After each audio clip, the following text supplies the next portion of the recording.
বিশ্বনবী বলেন আরাফার দিন একটা দোয়া আমি করি, আমার আগে সব নবীরা এই দোয়াটা করতেন। দোয়াটা হলো লা ইলাহা ইল্লাল্লাহ ওয়াহদাহু লা শারীকা লাহ লাহুল মুলকু ওয়া লাহুল হামদু ওয়া হুয়া আলা কুল্লি শাইইন কাদির। সুবহানাল্লাহ পড়েন। সুবহানাল্লাহ। মুখস্থ আছে না দোয়াটা?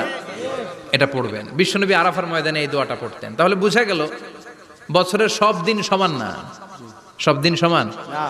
বছরের সবচাইতে শ্রেষ্ঠ দিন হচ্ছে আরাফার দিন। কোন দিন? এবার বলেন বছরের সবচেয়ে শ্রেষ্ঠতম রাত কোনটা?